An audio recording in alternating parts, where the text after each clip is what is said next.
नमस्कार विद्यार्थी मित्रांनो, Indian polity bye vacation day या युट्यूब चॅनलमध्ये पुन्हा एकदा स्वागत आहे. आपल्याला माहित असेल राज्यसभा पूर्व परीक्षा 2024 ची जी काही नवीन तारीख आहे ती एनपीसीने जाहीर केलेली आहे. 1 डिसेंबर 2024 रोजी आता राज्यसभा पूर्व परीक्षा 2024 जी काही ती संपन्न होणार आहे.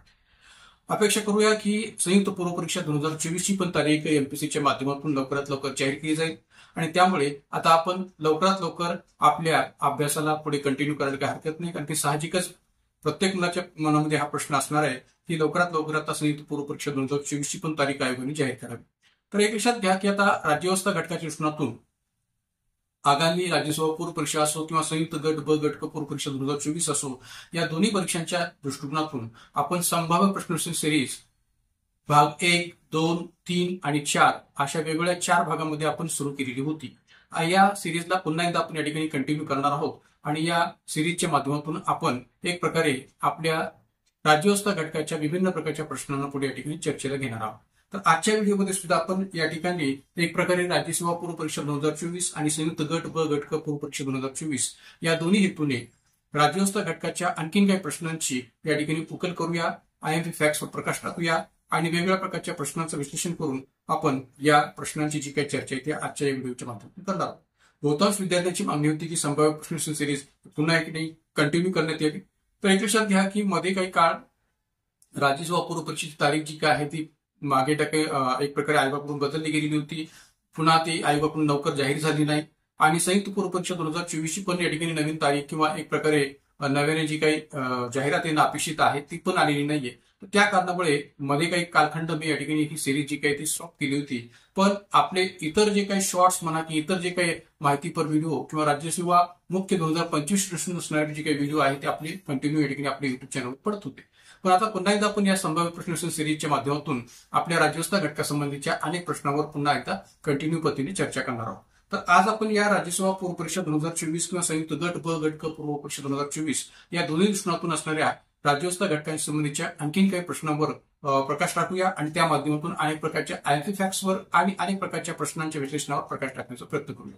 तर पहा, आज या ठिकाणी पहिला प्रश्न मी या ठिकाणी या व्हिडिओमध्ये स्पष्ट करतोय तो या प्रकारचा. खालील विधाने वाचा. 1955 साली संसदेने भारतीय नागरिकत्वाचा कायदा सर्वप्रथम केला. बी, नागरिकत्वाच्या या कायद्यानुसार जन्म, वंश, नोंदणी, स्वीकृती आणि प्रदेशाचे संविलीकरण या 5 तत्वांच्या आधारे भारतीय नागरिकत्व प्राप्त होते. सी, नागरिकत्व कायद्यामध्ये 1986, 1992, 2003, 2005, 2015 आणि 2019 मध्ये दुरुस्ती झाली आहे.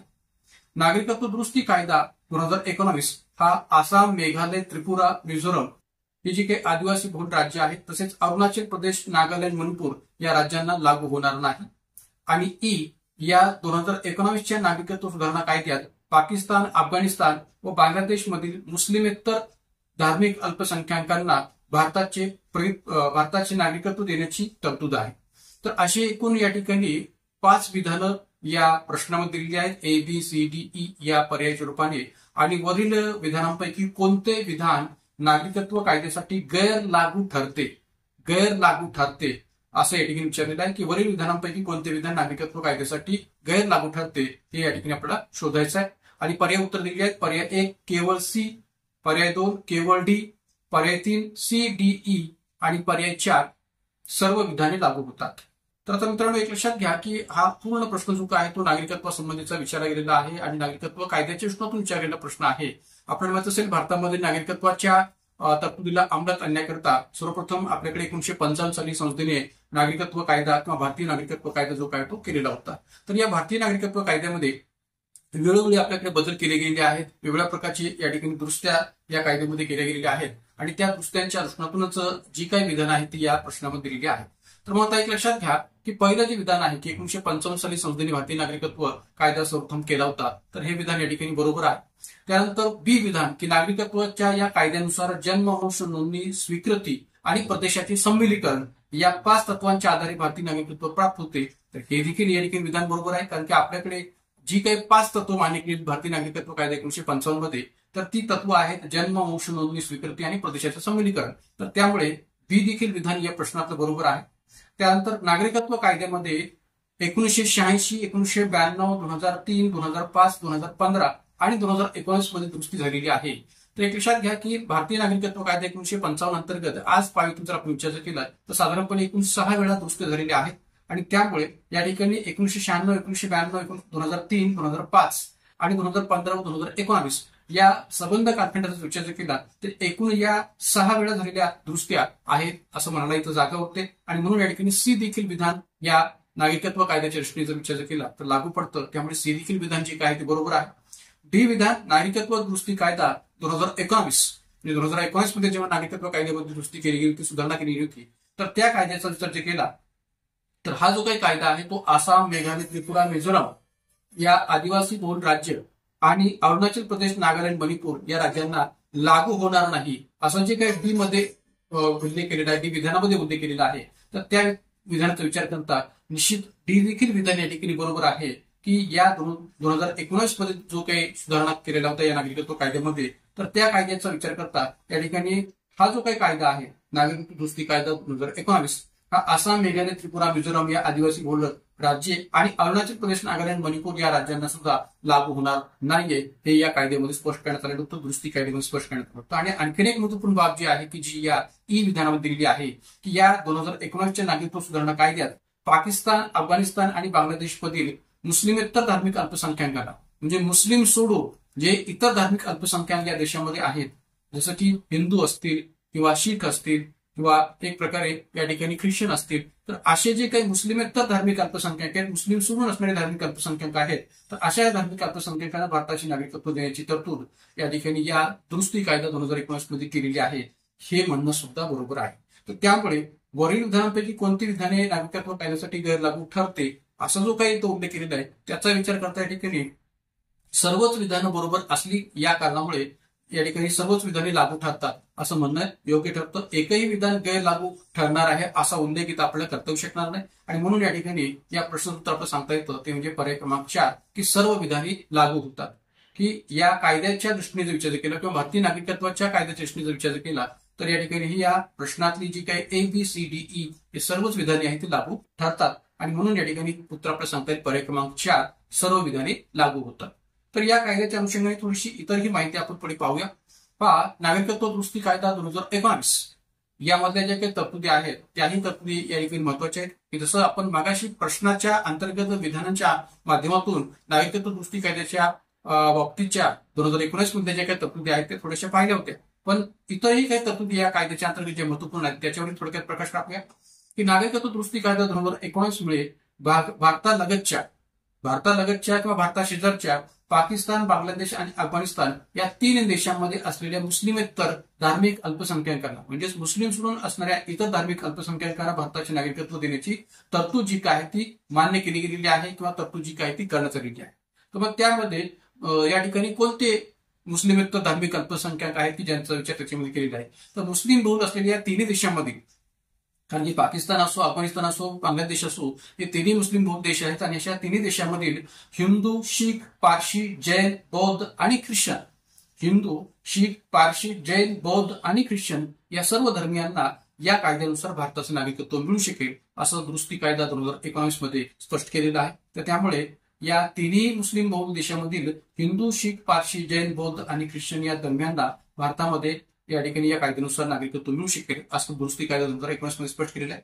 एवढंच नव्हे तर 31 डिसेंबर 2014 पूर्वी भारतात स्थलांतरित झालेले, तारीख लक्षात घ्या, काय तारीख की 31 डिसेंबर 2014 पूर्वी भारतात स्थलांतरित झालेले म्हणजे 31 डिसेंबर 2014च्या पूर्वी जे कुणी भारतामध्ये स्थलांतरित झालेले पाकिस्तान, अफगाणिस्तान आणि बांगलादेश मधले धार्मिक अल्पसंख्याक आहेत, मग या धार्मिक अल्पसंख्यामध्ये हिंदू असो, शीख असो, पारशी असो, जैन असो, बौद्ध असो अथवा ख्रिश्चन असो, तर यापैकी कोणीही या ठिकाणी जर 31 डिसेंबर 2014 पूर्वी भारतात स्थलांतरित झालेली असेल तर अशा या धार्मिक अल्पसंख्याकांना भारताचे नागरिकत्व मिळण्यास ते पात्र ठरतील असंही या कायद्याच्या अंतर्गत स्पष्ट केलेलं आहे. की जे कोणी या मुस्लिम बहुल देशामधील धार्मिक अल्पसंख्याक आहेत त्यांना एक प्रकारे जर का ते या ठिकाणी 31 डिसेंबर 2014 पूर्वी भारतात स्थलांतरित झालेले असतील तर ते भारतीय नागरिकत्व प्राप्त करण्यास पात्र ठरतील असाही उल्लेख या कायद्यामध्ये केलेला आहे.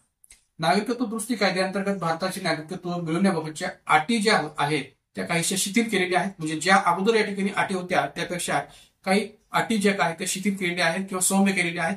जसं की भारताचे नागरिकत्व मिळवण्यासाठी संबंधित व्यक्तीला भारतात किमान 11 वर्ष वास्तव्य करणं आवश्यक होते, मात्र आता ही अट शिथिल करून 6 वर्षांवर आणण्यात आलेली आहे. म्हणजे ज्या काही अटी अगोदरच्या कायद्यामध्ये होत्या त्या अटीमध्ये थोडीशी शिथिलता आणली गेलेली आहे आणि त्याऐवजी दुरुस्ती कायदा 2019 मध्ये असं म्हटलेलं आहे की ही जी काही 11 वर्ष वास्तव्य करण्यासंबंधीची जी काही अट होती ती आता शिथिल करून 6 वर्षांवर आणण्यात आलेली आहे. तर अशा अनेक प्रकारच्या तरतुदी ज्या आहेत की ज्या नागरिकत्व दुरुस्ती कायदा 2019 मध्ये केलेल्या आपल्याला पाहायला मिळतील. त्यामुळे आगामी कालखंड सुद्धा राज्यसभा पूर्व परीक्षा असो किंवा संयुक्त गट ब गट पूर्व परीक्षा असो यामध्ये या नागरिकत्व या टॉपिकच्या दृष्टिकोनातून जर अशा प्रकारचा प्रश्न आपल्याला विचारला गेला तर ते काही नवल असणार नाहीये. तर निश्चितपणे आपण नागरिकत्व टॉपिकची चर्चा करत असताना, नागरिकत्व टॉपिकचा अभ्यास करत असताना त्याच्या बदलांच्या दृष्टिकोनातून किंवा कायद्यातील दुरुस्तीच्या दृष्टिकोनातून ही संबंध माहिती आपण चांगल्या पद्धतीने लक्षात ठेवावी असं या ठिकाणी म्हणायला काय हरकत नाही. त्यानंतर जो आपण दुसऱ्या प्रश्नाकडे, दुसरा प्रश्न पहा काय की बेकायदेशीर कृत्य प्रतिबंधक अधिनियम म्हणजेच UAPA याबाबत खालील कोणते किंवा कोणती विधान किंवा विधाने अयोग्य नाहीत. अयोग्य नाहीत असं म्हटलेलं आहे. अयोग्य नाहीत म्हणजे काय तर योग्य आहेत. खालीलपैकी कोणती विधाने योग्य आहेत. कशाच्या बाबतीत ते बेकायदेशीर कृत्य प्रतिबंधक अधिनियम म्हणजेच UAPA याबाबत खालीलपैकी कोणते किंवा कोणती विधाने विधाने अयोग्य नाहीत. अयोग्य नाहीत म्हणजेच एक प्रकारे कोणती विधाने योग्य आहेत हे आपण शोधायचं. तर पर्याय ए UAPA चे पूर्ण रूप अनलॉफुल ऍक्टिव्हिटीज प्रिव्हेन्शन ऍक्ट असे आहे. म्हणजे UAPA या एकंदरीत या ठिकाणी शॉर्ट फॉर्मचा जो काही पूर्ण उल्लेख आहे किंवा फुल फॉर्म जो आहे तो काय आहे अनलॉफुल ऍक्टिव्हिटीज प्रिव्हेन्शन ऍक्ट असे आहे.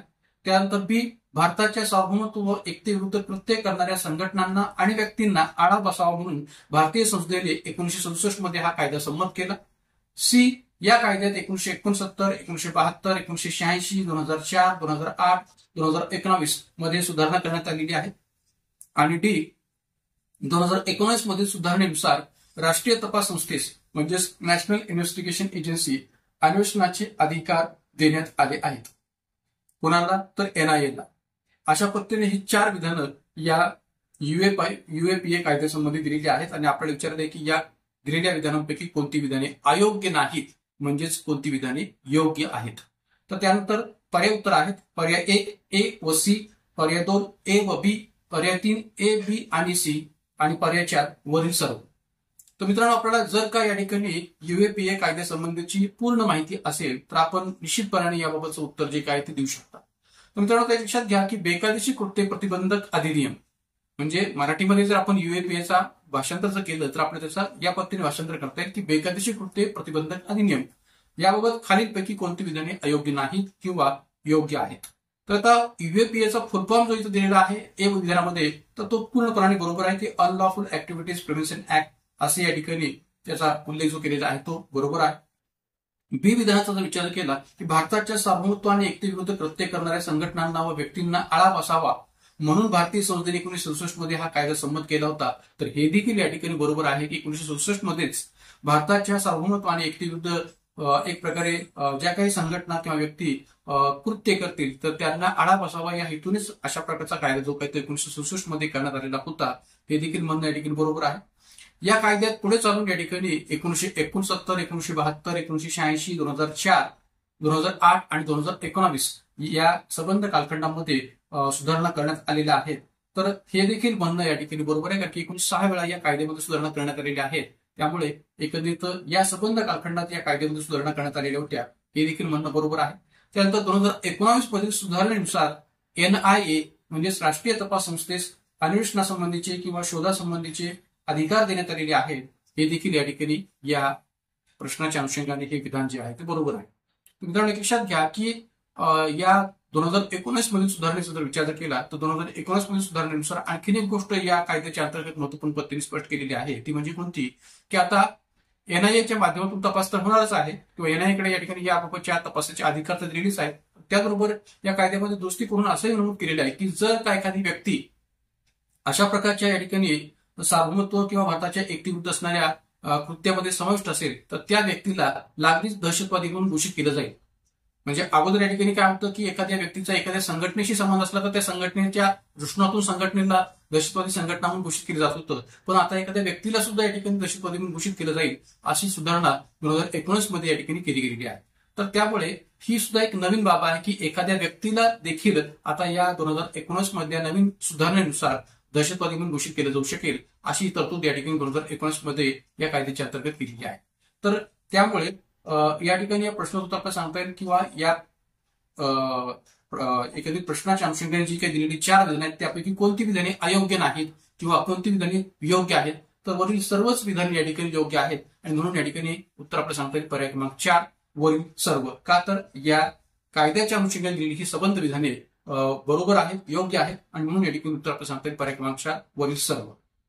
तर या कायद्याच्या अनुषंगाने जसं मी आता म्हटल्याप्रमाणे की या ठिकाणी 2019 मधील सुधारणा अधिनियमामुळे केंद्र सरकारला 2019 मधील सुधारणा अधिनियमामुळे केंद्र सरकारला एका व्यक्तीला देखील दहशतवादी घोषित करता येणार आहे जर ती व्यक्ती तशा प्रकारच्या कृत्यांचा प्रसार करताना आढळली तर, किंवा तशा प्रकारच्या कृत्यांमध्ये या ठिकाणी समाविष्ट आहे असं जर निदर्शनास आलं तर केंद्र सरकारला एखाद्या व्यक्तीला देखील दहशतवादी म्हणून घोषित करता येणार आहे. हे 2019च्या सुधारणा अधिनियमामध्ये स्पष्ट केलेलं आहे. यापूर्वी केंद्र सरकारला केवळ एखाद्या संघटनेला दहशतवादी घोषित करता येत होतं, व्यक्तीला. मात्र आता एखाद्या व्यक्तीला देखील अशा प्रकारच्या दहशतवादी कृत्यांचा प्रसार करत असताना जर ती व्यक्ती निदर्शनास आली तर त्या व्यक्तीला देखील दहशतवादी म्हणून घोषित करता येईल असं या ठिकाणी या 2019च्या सुधारणा कायद्यामध्ये तरतूद केलेली आहे. त्यामुळे पूर्वीची तरतूद काय होती आणि आता नवीन सुधारणा झालेली तरतूद नेमकी काय आहे याचाही संदर्भ आपण इथे लक्ष देण्याची गरज आहे. त्यामुळे UAPA कायद्याच्या दृष्टिकोनातून असणाऱ्या या जे काही संबंध बाबी आहेत त्या आपण चांगल्या पद्धतीने लक्षात ठेवा. विशेषतः या ठिकाणी या कायद्याचा उगम केव्हा झाला किंवा केव्हा कायदा हा निर्माण झाला आणि त्यामध्ये नेमक्या सुधारणा किती वेळा केल्या गेल्या आहेत, कोणत्या कालखंडात केलेल्या आहेत आणि 2019 मध्ये केलेली सुधारणा नेमकी कशी आहे या सर्व अंगाने या प्रश्नाचा संदर्भ आपण लक्षात घेण्याची गरज आहे. जाऊया पुन्हा तिसऱ्या प्रश्नाकडे. तिसरा प्रश्न काय आहे? 31 ऑक्टोबर 2019 रोजी कोणत्या घटक राज्याची विधान परिषद बरखास्त किंवा नष्ट केली आहे? 31 ऑक्टोबर 2019 रोजी कोणत्या घटक राज्याची विधान परिषद किंवा बरखास्त किंवा नष्ट केली आहे? पर्याय 1 महाराष्ट्र, पर्याय 2 कर्नाटक, पर्याय 3 जम्मू आणि काश्मीर आणि पर्याय 4 आंध्र प्रदेश. तर मित्रांनो, ऑब्व्हियसली आपल्याला याबाबतचं उत्तर लवकरात लवकर लक्षात आलं पाहिजे. का तर भारतामध्ये कलम 370 आणि कलम 35A जे जम्मू काश्मीरशी संबंधित आहे, तर ते कलम 370 आणि कलम 35A रद्द करण्याचा जो काही निर्णय आहे तो 5 ऑगस्ट 2019च्या राष्ट्रपती अधिसूचनेनुसार विचार घेतला गेला होता. कारण की 5 ऑगस्ट 2019 ची जी काही राष्ट्रपतींची अधिसूचना होती, राष्ट्रपती मार्फत काढलेली जी काही अधिसूचना होती, त्या अधिसूचनेच्या नुसार या ठिकाणी कलम 370 आणि कलम 35A जे आहे ते घटनेतलं या ठिकाणी रद्द करण्यात आलेलं होतं. आणि मग नंतर 31 ऑक्टोबर 2019 रोजी जी काही लडाख आणि जम्मू काश्मीर हे 2 केंद्रशासित प्रदेश जे काय ते जाहीर केली गेली होती. म्हणजे जम्मू काश्मीरचं जे काही घटक राज्य म्हणून जे काही अस्तित्व होतं ते अस्तित्व नष्ट करून या ठिकाणी जम्मू काश्मीर आणि लडाख हे 2 केंद्रशासित प्रदेश नव्याने आपल्याकडे जाहीर केले होते ते 31 ऑक्टोबर 2019 रोजी. आणि त्याच दिवशी या ठिकाणी या जम्मू काश्मीरशी संबंधित असणारी जी काही विधान परिषद ही होती ती या ठिकाणी नष्ट केली गेली होती. आणि म्हणून कोणत्या घटक राज्याची विधान परिषद बरखास्त केली किंवा नष्ट केली 31 ऑक्टोबर 2019 रोजी? तर उत्तर आपल्याला सांगता येईल पर्याय क्रमांक 3 जम्मू काश्मीर. का तर या ठिकाणी या दिवशी या लडाख आणि जम्मू काश्मीर या 2 केंद्रशासित प्रदेशांची घोषणा केलेली होती या कारणामुळे. तर एकंदरीत या ठिकाणी उत्तर आपण सांगता येईल पर्याय क्रमांक 3 जम्मू आणि काश्मीर. आता पहा की जम्मू काश्मीरशी संबंधित कलम 370 आणि कलम 35 हे नष्ट केल्याने जम्मू काश्मीर आणि लडाख हे 2 केंद्रशासित प्रदेश बनविले असल्याने 31 ऑक्टोबर 2019 रोजी जम्मू काश्मीरची विधान परिषद जी काय आहे ती नष्ट झालेली आहे किंवा बरखास्त झालेली आहे असं इथं आपण म्हणायला जागा होते. त्यानंतर जाऊया पुढे आपण या ठिकाणी चौथ्या प्रश्नाकडे. खालील विधाने वाचा. पर्याय 1 महाराष्ट्रातील देवेंद्र फडणवीस सरकारने जुलै 2017 मध्ये थेट सरपंच निवडीचा निर्णय घेतला होता. मात्र उद्धव ठाकरे सरकारने हा निर्णय फेब्रुवारी 2020 मध्ये रद्द केला होता. बी विधान ठाकरे सरकारने थेट सरपंच निवड रद्द केली, मात्र फडणवीस सरकारने सरपंच पदासाठी लागू केलेली 7वी उत्तीर्णची अट ग्रामपंचायत सदस्य पदाच्या उमेदवारीसाठी कायम ठेवली होती. सरपंचाची निवड ग्रामसभेकडून प्रत्यक्ष मतदानाने केली जावी ही शिफारस प्राचार्य बी पाटील समितीने केली होती. कोणते विधान असत्य आहे? कोणते विधान असत्य आहे म्हणजे कोणते विधान चुकीचं आहे हे आपण शोधायचे. आणि पर्याय आहेत पर्याय 1 केवळ A, पर्याय 2 केवळ B, पर्याय 3 A आणि B दोन्ही आणि पर्याय 4 न A न B न C. मग आता पहा की या ठिकाणी आपल्याला लक्षात आलं पाहिजे की हा प्रश्न जो काय आहे तो 2 कालखंडातील सरकारांच्या निर्णयावर आधारित प्रश्न आहे. तर त्यामुळे आपल्याला हे लक्षात आलं पाहिजे की 2 कालखंडाच्या पातळीवर या ठिकाणी जे काही निर्णय झालेले ते निर्णय कशा प्रकारचे झालेले होते. तर आता पहा की ए विधान दिलेलं आहे की महाराष्ट्रातील देवेंद्र फडणवीस सरकारने जुलै 2017 मध्ये थेट सरपंच निवडीचा निर्णय घेतला होता. तर निश्चितपणाने हे बरोबर आहे की देवेंद्र फडणवीस सरकारच्या कालखंडात सर्वप्रथम महाराष्ट्रातील ग्रामपंचायत सरपंचांची निवड जी काही थेट जनतेतून केली जावी अशा प्रकारचा निर्णय घेतला गेलेला होता. मात्र पुढे चालून उद्धव ठाकरे सरकारने म्हणजे 2019च्या विधानसभा निवडणुकीनंतर जेव्हा महाविकास आघाडी सरकार सत्तेवर आलं तेव्हा उद्धव ठाकरे सरकारने हा निर्णय फेब्रुवारी 2020 मध्ये रद्द केला होता. तर हे देखील या ठिकाणी म्हणणं बरोबर आहे, कारण की उद्धव ठाकरे सरकारने 2020 मध्ये फेब्रुवारी 2020 मध्ये हा निर्णय रद्द केला होता आणि पूर्वीप्रमाणे सरपंचाची ग्रामपंचायत सदस्यांकडून निवड केली जावी असं या ठिकाणी आपल्या निर्णयामध्ये स्पष्ट केलं होतं. मग आता पहा की आपण जर पाहिलं तर देवेंद्र फडणवीस सरकारने थेट जनतेतून निवडीचा निर्णय घेतला होता सरपंचाच्या. त्यानंतर उद्धव ठाकरे सरकारने पुन्हा तो रद्द केला आणि रिपीट अगेन पुन्हा 2022 मध्ये एकनाथ शिंदे सरकारने तो निर्णय नव्याने पुन्हा आणखी लागू केला. तो म्हणजे कोणता, तर थेट जनतेतून सरपंचाच्या निवडीचा निर्णय. म्हणजे जो देवेंद्र फडणवीस सरकारने 2017 मध्ये निर्णय घेतला होता तो पुन्हा एकनाथ शिंदे सरकारने पुन्हा पूर्ववत लागू केला होता जेव्हा सरकार सत्तेवर आलं 2022 मध्ये. तर त्यामुळे हा जो काही संबंध कालखंड आहे तो आपण इथं लक्षात ठेवला पाहिजे किंवा नेमकं कोणत्या कालखंडात हा निर्णय प्रथम झाला होता, नंतर मग पुन्हा तो उद्धव ठाकरे सरकारने रद्द केला होता का, आणि मग या ठिकाणी एकनाथ शिंदे सरकारने तो पुन्हा केव्हा लागू केला. तर त्यामुळे ए विधान जे काय आहे ते पूर्णतः बरोबर आहे.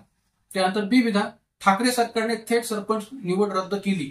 म्हणजे उद्धव ठाकरे सरकारने किंवा महाविकास आघाडी सरकारने सरपंचाची थेट जनतेतून असणारी जी निवड आहे ती निवड रद्द केली होती. मात्र फडणवीस सरकारने जो सरपंचाच्या बाबत 7वी उत्तीर्ण अट लागू करण्याचा जो काही निर्णय घेतला होता किंवा सरपंच पदावर निवडून येण्यासाठी किंवा सरपंच पदाची उमेदवारी लढवण्यासाठी फडणवीस सरकारने ही पण पात्रता स्पष्ट केली होती की तो 7वी उत्तीर्ण पास असणं अपेक्षित आहे, 7वी उत्तीर्ण असणं आवश्यक आहे. तर एक प्रकारे 7वी उत्तीर्णची जी काही अट देवेंद्र फडणवीस सरकारच्या कालखंडात लागू केली होती तर ती 7वी उत्तीर्णची अट या ठाकरे सरकारने ग्रामपंचायत सदस्य पदाच्या उमेदवारीसाठी कायम केली होती. म्हणजे जी अट केवळ अगोदर सरपंच पदासाठीच लागू होती ती आता सरपंच पदाबरोबरच या ठिकाणी सदस्यांसाठी सुद्धा लागू केली गेलेली आहे. हेही आपण इथं लक्षात ठेवण्याची गरज आहे. कारण की भलेही उद्धव ठाकरे सरकारने थेट जनतेतून सरपंचाच्या निवडीचा निर्णय रद्द केलेला असला तरी 7वी उत्तीर्णची अट मात्र या ठिकाणी कायम ठेवली होती की जी फडणवीस सरकारने लागू केली होती ती अट कायम ठेवली होती. पण ही अट केवळ सरपंच पदापुरतीच कायम ठेवली नाही तर ती सदस्यांसाठी सुद्धा ती लागू केली होती. हेही आपण लक्षात घेतलं पाहिजे. त्यामुळे आजच्या घडीला ग्रामपंचायतीचा सदस्य असो अथवा सरपंच असो त्यांना 7वी उत्तीर्ण असणं आवश्यक आहे. 7वी उत्तीर्णची अट त्या दोघांनाही लागू आहे असं म्हणाले तर जागा होते. त्यामुळे बी विधान सुद्धा या ठिकाणी बरोबर आहे. सी विधान, सरपंचांची निवड ग्रामसभेकडून प्रत्यक्ष मतदानाने केली जावी ही शिफारस प्राचार्य पी पाटील समितीने केली.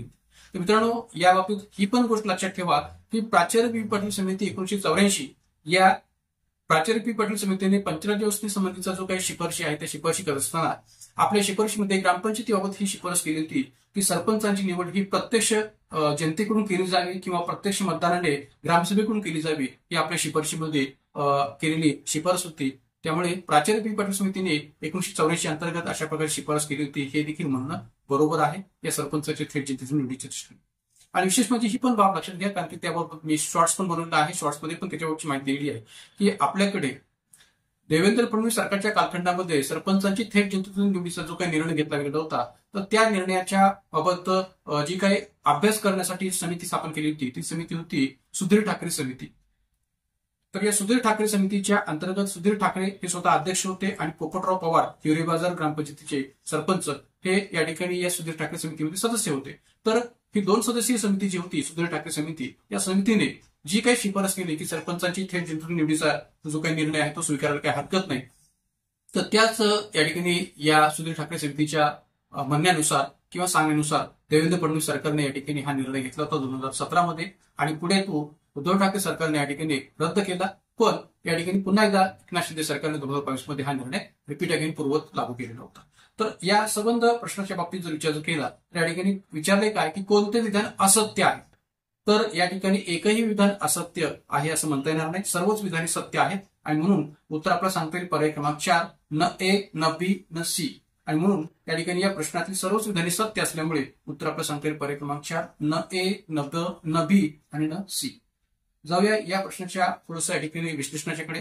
तर पहा की स्थानिक स्वराज्य संस्थांच्या भाग पाहत असताना मी आपल्या कोर्समध्ये सुद्धा या ठिकाणी स्थानिक स्वराज्य संस्थांचा जो काही आपला स्वतंत्र असा कोर्स आहे, स्पेशल कोर्स आहे, पंचायत राज आणि नागरिक प्रशासन स्पेशल बॅच. तर या बॅचमध्ये सुद्धा या ठिकाणी मी स्थानिक स्वराज्य संस्थांच्या विकासाची जी प्रक्रिया आहे ती एक प्रकारे या ठिकाणी तक्त्याच्या माध्यमातून स्पष्ट करण्याचा प्रयत्न केलेला. 1687 पासून 2023 पर्यंतचा संबंध जो काही कालखंडावर आधारित आढावा जो काय ते तक्त्याच्या माध्यमातून घेण्याचा प्रयत्न मी या बॅचमध्ये केलेला आहे. तर त्यामुळे त्याच प्रकारचा तक्ता मी या ठिकाणी इथं सुद्धा स्पष्टीकरणाखातर दिलेला आहे. आपण पाहू शकता की स्थानिक स्वराज्य संस्थांच्या विकासविषयक विश्लेषणाच्या अंतर्गत जर पाहिलं तर 2011 पासून 2021 पर्यंतचा संदर्भ मी इथे दिलेला आहे की ज्याचा संबंध या प्रश्नाच्या विधानाच्या रचनेशी सांगता शकेल. तर आता पहा की 2011 मध्ये आपल्याकडे जो काही निर्णय घेतला गेलेला होता तो या प्रकारचा होता की 24 मार्च 2011च्या शासन निर्णयानुसार महाराष्ट्रात महिलांना सर्व स्थानिक स्वराज्य संस्थांमध्ये 50% आरक्षण बहाल करण्याचा निर्णय जाहीर केला गेला होता.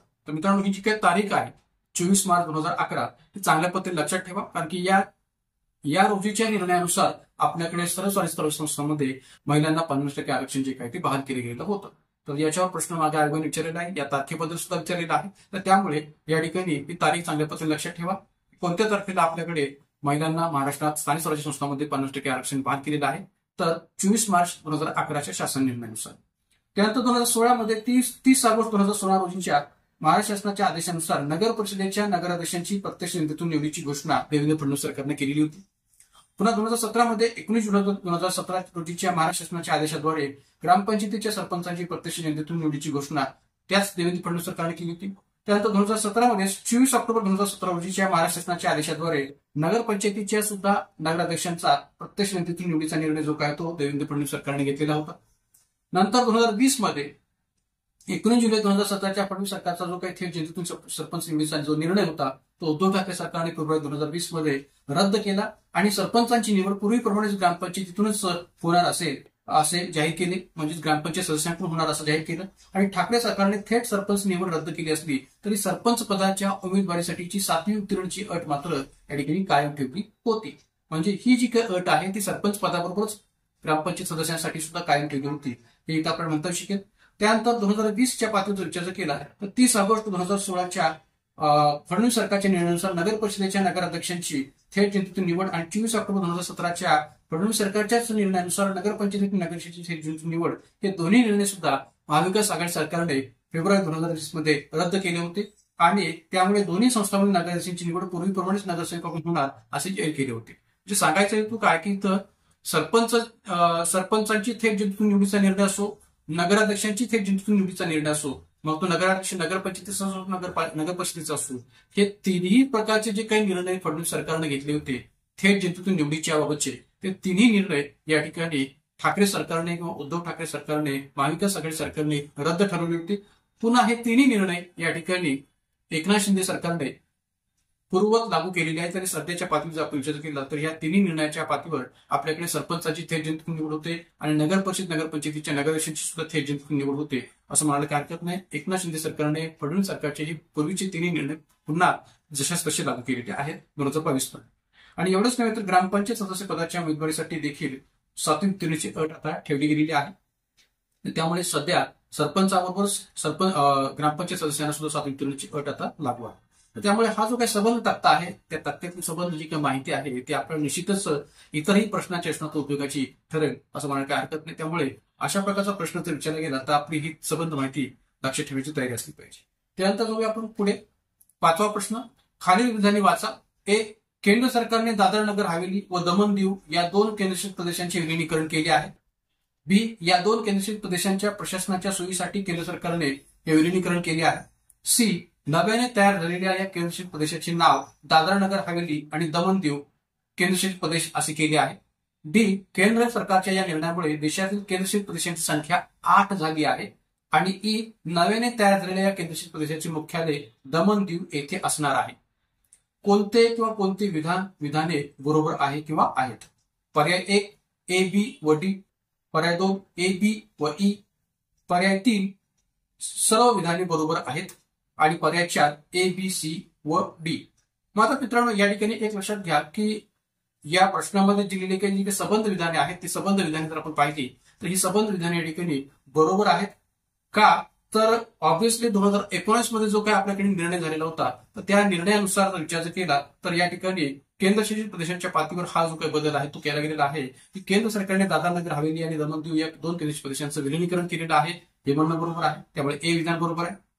त्याचबरोबर केंद्र सरकारने हे विलिनीकरण जे काय आहे ते प्रशासनाच्या सोयीसाठी केलेलं होतं, तर ते देखील या ठिकाणी बरोबर आहे. आणि दादर नगर हवेली दमण दीव असं या प्रदेशाचं केंद्रशासित प्रदेशाचं नाव केलेलं आहे, एकत्रित नाव केलेलं आहे. हे देखील सी जे विधान आहे ते बरोबर आहे. आणि केंद्र सरकारच्या या निर्णयामुळे केंद्रशासित प्रदेशांची संख्या आज घडीला सुद्धा 8च आहे, त्यामुळे हे देखील डी विधान बरोबर आहे. आणि ई जे विधान आहे ते तयार झालेल्या या नव्या केंद्रशासित प्रदेशाचं मुख्यालय दमण दीव येथे आहे, तर हे देखील या ठिकाणी विधान बरोबर आहे. तर 2019 मधला हा जो काही केंद्र सरकारचा निर्णय आहे त्या निर्णयानुसार हे सर्वच विधाने बरोबर आहेत आणि त्यामुळे उत्तर आपल्याला सांगता येईल पर्याय क्रमांक 3 सर्व विधाने बरोबर आहे. तर या ठिकाणी या प्रश्नोत्तर काय सांगता येईल? पर्याय क्रमांक 3 सर्व विधाने बरोबर आहेत, एकही विधान चूक नाही, सर्व विधाने बरोबर आहेत. उत्तर आहे पर्याय क्रमांक 3.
तर मित्रांनो, ब्रेक नंतर पुन्हा एकदा आपलं या व्हिडिओमध्ये स्वागत आहे. तर मागचा जो काही प्रश्न क्रमांक 5 आपण पाहत होतो त्या प्रश्नामध्ये मी या ठिकाणी म्हटल्याप्रमाणे की या प्रश्नोत्तर आहे पर्याय क्रमांक 3 सर्व विधाने बरोबर आहेत.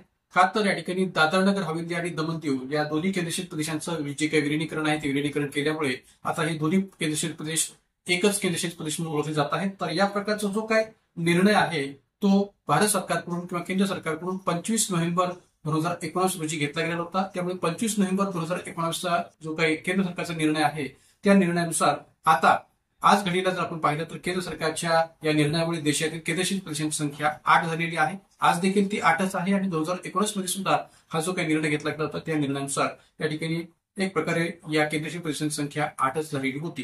तर आज देखील आपल्या भारतामध्ये केंद्रशासित प्रदेशांची संख्या 8 आहे.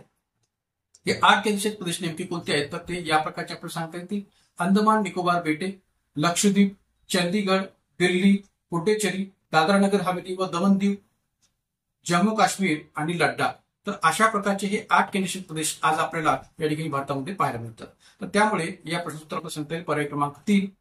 त्यानंतर पुढचा जो प्रश्न आहे तो पुन्हा एकदा एक वेगळ्या प्रकारचा प्रश्न म्हणून सांगता येऊ शकेल. का तर या ठिकाणी हा प्रश्न आगामी ज्या काही महाराष्ट्रात होणाऱ्या विधानसभा निवडणुका आहेत त्या निवडणुकांच्या अनुषंगाने असणारा प्रश्न आहे. तर मित्रांनो, लक्षात घ्या की आपल्याला असं इथं म्हणता येणार नाही किंवा मागच्या विधानसभा निवडणुकीविषयी आपल्याला काही विचारलं जाऊ शकणार नाही असं नाहीये. मागे जे काही महाराष्ट्रामध्ये 14व्या विधानसभा निवडणुका झालेल्या होत्या तर त्या 14व्या विधानसभा निवडणुकांविषयी सुद्धा प्रश्न विचारला जाऊ शकेल. तर त्याही दृष्टिकोनातून आपली तयारी असणं गरजेचं आहे. त्यामुळे तशाच एक प्रश्न या ठिकाणी मी सांगणार आहे. तर प्रश्न क्रमांक 6 आपण इथे पाहू शकता की महाराष्ट्रातील 14व्या विधानसभा निवडणुकांच्या दृष्टीने खालीलपैकी काय बरोबर आहे. ए, या निवडणुकीनंतर उद्धव ठाकरे हे महाराष्ट्राचे 29वे आणि व्यक्ती म्हणून 19वे मुख्यमंत्री होते. इथं आहेत असा उल्लेख केलेला आहे पण ऍक्च्युअली त्याचा उल्लेख आपण होते या अर्थाने घ्यायचा आहे. त्यानंतर बी, महाराष्ट्राच्या इतिहासात उद्धव ठाकरे हे शिवसेनेतून होणारे 3रे मुख्यमंत्री होते. सी, 14व्या विधानसभा महाराष्ट्र विधानसभेच्या हंगामी अध्यक्षपदी भाजपचे ज्येष्ठ सदस्य कालिदास कोळंबकर यांची निवड केली होती.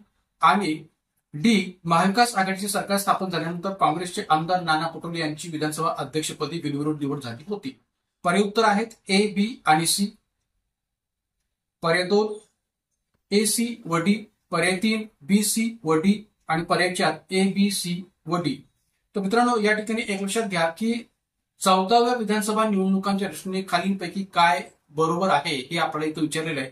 आणि त्यात पहिलं विधान दिलेलं आहे की या निवडणुकीनंतर उद्धव ठाकरे हे महाराष्ट्राचे 29वे म्हणजे महाराष्ट्राचे 29वे मुख्यमंत्री झाले होते आणि व्यक्ती म्हणून 19वे मुख्यमंत्री झालेले होते. तर हे विधान पूर्णपणे बरोबर आहे. आपण एकनाथ शिंदेच्या बाबतीत जर विचार केला तर महाराष्ट्राचे ते या ठिकाणी 30वे मुख्यमंत्री असं म्हणता येऊ शकेल. कारण की एकंदरीत महाराष्ट्राचे ते उद्धव ठाकरे हे 31वे मुख्यमंत्री होते, तर त्या अर्थाने ठिकाणी एकनाथ शिंदे हे 30वे मुख्यमंत्री असं म्हणायला काही हरकत नाही. तर या निवडणुकीनंतर उद्धव ठाकरे हे महाराष्ट्राचे 31वे मुख्यमंत्री आणि व्यक्ती म्हणून 19वे मुख्यमंत्री आहेत. तर हे विधान बरोबर आहे. बी विधान, महाराष्ट्रात उद्धव ठाकरे हे शिवसेनेकडून होणारे 3रे मुख्यमंत्री होते. तर हे देखील या ठिकाणी बरोबर आहे. का तर आपण जर पाहिलं तर 1995 ते 2000 या कालखंडात शिवसेना भाजप युतीचं जे सरकार आहे ते सर्वप्रथम स्थापन झालं होतं 1995 ते 2000 या कालखंडात. आणि 1995 ते 2000 या कालखंडात मनोहर जोशी हे महाराष्ट्राचे मुख्यमंत्री होते. आणि शेवटच्या 6 महिन्यांच्या कालावधीमध्ये या ठिकाणी नारायण राणे हे मुख्यमंत्री आलेले होते. त्यामुळे मनोहर जोशी आणि नारायण राणे या दोन मुख्यमंत्र्यांना आपण 1995 ते 2000 या कालखंडात शिवसेना भाजप युती सरकारच्या कालखंडात पाहिलेलं होतं. त्यामुळे 1995 ते 2000 या कालखंडात महाराष्ट्राने शिवसेना भाजप युतीच्या पातळीवर सरकार जे होतं त्या सरकारच्या कालखंडात शिवसेनेचे हे दोन मुख्यमंत्री पाहिले होते. एक म्हणजे मनोहर जोशी आणि दुसरे म्हणजे नारायण राणे.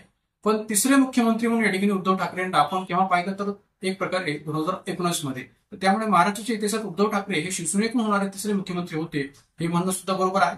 सी विधान की 14व्या महाराष्ट्र विधानसभेच्या हंगामी अध्यक्षपदी भाजपचे ज्येष्ठ सदस्य कालिदास कोळंबकर यांची निवड केली होती. तर ऑब्व्हियसली हे देखील विधान बरोबर आहे की 14वी विधानसभा जी काही महाराष्ट्रामध्ये स्थापन झाली होती तर त्या अंतर्गत भाजपचे सर्वात ज्येष्ठ सदस्य असणारे कालिदास कोळंबकर जे या ठिकाणी हंगामी अध्यक्षपदी प्रोटेम स्पीकरपदी या ठिकाणी निवड केलेली होती हे म्हणणं सुद्धा बरोबर आहे. आणि डी विधान की महाविकास आघाडी सरकार स्थापन झाल्यानंतर काँग्रेसचे आमदार नाना पटोले यांची विधानसभा अध्यक्षपदी निवड झाली होती हे देखील या ठिकाणी बरोबर आहे. एक लक्षात घ्या की पुढे नाना पटोले या ठिकाणी काँग्रेसचे प्रदेशाध्यक्ष झाले, महाराष्ट्राच्या पातळीवर प्रदेशाध्यक्ष झाले असल्यामुळे त्यांनी आपल्या विधानसभा अध्यक्षपदाचा राजीनामा दिला होता आणि ते काँग्रेसचे प्रदेशाध्यक्ष म्हणून कार्यरत राहिली होती. मात्र तत्कालीन कालखंडात ते विधानसभा अध्यक्षपदी निवड झालेली होती हे म्हणणं बरोबर आहे. तर त्यामुळे ही सर्वच विधाने या प्रश्नाची बरोबर आहेत. तर त्यामुळे उत्तर आपल्याला सांगता येईल पर्याय क्रमांक 4 ए, बी, सी, डी की या प्रश्नाची सर्वच विधाने बरोबर असल्यामुळे या ठिकाणी उत्तर आपल्याला सांगता येईल पर्याय क्रमांक 4 ए, बी, सी, डी ही सर्वच विधाने बरोबर आहेत. त्यानंतर जाऊया पुढचा प्रश्न. प्रश्न क्रमांक 7. कोरोना काळातील केंद्र सरकारने घेतलेला लॉकडाऊनचा निर्णय म्हणजेच मार्च 2020 मधला हा जो काही लॉकडाऊनचा निर्णय आहे हा घटक राज्य सरकारांशी विचारविनिमय न करता घेतलेला आहे असा आरोप भाजप शासित नसलेल्या घटक राज्यांच्या मुख्यमंत्र्यांनी वारंवार केला. या आरोपामुळे कोणत्या संघ राज्यवादाचा प्रभाव भारतात निर्माण झाल्याचे वाटले. म्हणजे आता पहा की हा प्रश्न जो का आहे तो थोडासा थिअरॉटिकल आहे, सैद्धांतिक आहे. आपल्याला एक सिच्युएशन दिलेली आहे आणि त्या सिच्युएशन बेसिसवर या ठिकाणी हा प्रश्न विचारला गेला आहे की मार्च 2020 जेव्हा भारतामध्येच नव्हे तर पूर्ण देशपातळीवर या ठिकाणी पूर्ण जगाच्या पातळीवर या ठिकाणी लॉकडाऊनचा जो काही प्रकार आहे तो आपल्याला पाहायला मिळाला होता कोरोना महामारीमुळे. तर अशा वेळेस या ठिकाणी भारतामध्ये केंद्र सरकारने जो काही लॉकडाऊनचा निर्णय मार्च 2020 मध्ये घेतला होता तर हा जो काही निर्णय आहे तो घटक राज्य सरकारशी विचारविनिमय न करता कसल्याही प्रकारचा विचारविनिमय न करता घेतलेला होता असा आरोप भाजप शासित नसलेल्या म्हणजे ज्या घटक राज्यामध्ये भाजप सरकार नव्हतं, भाजप या पक्षाचं सरकार नव्हतं अशा भाजप शासित नसलेल्या घटक राज्यांची मुख्यमंत्र्यांनी वारंवार केला होता. तर या आरोपामुळे कोणत्या संघ राज्यवादाचा प्रभाव तत्कालीन कालखंडात भारतात निर्माण झाल्याचे वाटले. पर्याय क्रमांक 1 आहे कोऑपरेटिव्ह फेडरलिझम, पर्याय क्रमांक 2 आहे कॉम्पिटिटिव्ह फेडरलिझम, पर्याय क्रमांक 3 आहे कोअर्सिव्ह फेडरलिझम आणि पर्याय क्रमांक 4 आहे यापैकी नाही. तर मित्रांनो या ठिकाणी या प्रश्नोत्तर आपण सांगता येईल एक प्रकारे पर्याय क्रमांक 3 कोअर्सिव्ह फेडरलिझम म्हणजेच जबरदस्तीचे संघराज्य किंवा दडपशाहीचे संघराज्य. का तर तत्कालीन कालखंडात जो काही लॉकडाऊनचा निर्णय केंद्र सरकारने घेतला होता, मोदी सरकारने घेतला होता तो कोणत्याही घटक राज्याशी विचारविनिमय न करता अचानक घेतलेला निर्णय होता आणि त्यामुळे तत्कालीन कालखंडात भाजप शासित नसलेल्या घटक राज्यांनी केंद्र सरकारवर असा आरोप केलेला होता आणि हा आरोप वारंवार केलेला होता की लॉकडाऊनचा निर्णय हा जो काही निर्णय आहे तो केंद्र सरकारने घाईघाईने घेतलेला आहे किंवा कोणत्याही घटक राज्य सरकारला विचारात न घेता घेतलेला आहे. आणि त्यामुळे कुठेतरी भारतामध्ये कोऑपरेटिव्ह फेडरलिझमची स्थिती असायला पाहिजे होती, पण ती तशी न दिसता या ठिकाणी कोऑर्सिव्ह फेडरलिझमची स्थिती पाहायला मिळते. दडपशाहीयुक्त संघराज्यवादाचा प्रभाव पाहायला मिळतोय किंवा जबरदस्तीच्या संघराज्यवादाचा प्रभाव पाहायला मिळतोय. अशा प्रकारची टीका विविध घटक राज्यांच्या मुख्यमंत्र्यांनी, विशेषतः भाजप शासित नसलेल्या घटक राज्यांच्या मुख्यमंत्र्यांनी केंद्र सरकारवर तत्कालीन कालखंडात केलेली होती. तर त्यामुळे या ठिकाणी या एकंदरीत निर्णयाचा विचार करता या ठिकाणी या प्रश्नोत्तराचे सांगतात पर्याय क्रमांक 3 कोऑर्सिव्ह फेडरलिझम. त्यानंतर पुढचा प्रश्न क्रमांक 8, सर्वोच्च न्यायालयाच्या कोणत्या निकालामुळे केंद्र शासनाने न्यायाधीशांच्या नियुक्तीमध्ये सेवा ज्येष्ठतेचा नियम किंवा प्रथा डावलून न्यायमूर्ती A.N. रे यांची सर्वोच्च न्यायालयाच्या सरन्यायाधीशपदी नियुक्ती केली? सर्वोच्च न्यायालयाच्या कोणत्या निकालामुळे केंद्र शासनाने न्यायाधीशांच्या नियुक्तीमध्ये सेवा ज्येष्ठतेची जी काही प्रथा आहे किंवा नियम आहे तो डावलून न्यायमूर्ती A.N. रे यांची सर्वोच्च न्यायालयाच्या सरन्यायाधीशपदी नियुक्ती केली? पर्याय क्रमांक 1 शंकरी प्रसाद खटला 1952, पर्याय क्रमांक 2 सज्जन सिंग खटला 1965, पर्याय क्रमांक 3 गोलकनाथ खटला 1967 आणि पर्याय क्रमांक 4 केशवानंद भारती खटला 1973. तर या ठिकाणी आपल्याला जो काय सरन्यायाधीशांच्या नियुक्तीमध्ये सेवा ज्येष्ठतेचा नियम विचारात घेतला जातो, तर त्या सेवा ज्येष्ठतेच्या नियमाला किंवा प्रथेला डावलून न्यायमूर्ती A.N. रे या न्यायाधीशांची नियुक्ती जी काय आहे ती सरन्यायाधीशपदी नियुक्त केली होती आणि ते कोणत्या खटल्याच्या निकालानंतर केलेली होती असं या ठिकाणी हा प्रश्न विचारला गेलेला आहे. तर आता पहा की हा जो काही प्रश्न आहे तो एकंदरीत जर विचार केला तर एका सेवा ज्येष्ठतेच्या नियमाच्या रचनातून किंवा सेवा ज्येष्ठतेच्या प्रथेच्या रचनातून विचार केलेला हा प्रश्न आहे. कारण की आपल्याकडे स्वतंत्र न्यायव्यवस्था या रचनातून जे काही तत्व भारतीय राज्यघटनेमध्ये स्वीकारले गेलेलं आहे किंवा आपल्याकडे स्वतंत्र न्यायव्यवस्था या तरतुदीला किंवा स्वतंत्र न्यायव्यवस्था या तत्वाला भारतीय राज्यघटनेचा मूलभूत ढांचा किंवा मूलभूत चौकटीमध्ये सुद्धा स्थान आहे, एक मूलभूत वैशिष्ट्य म्हणून सुद्धा त्यांना मानलं जातं.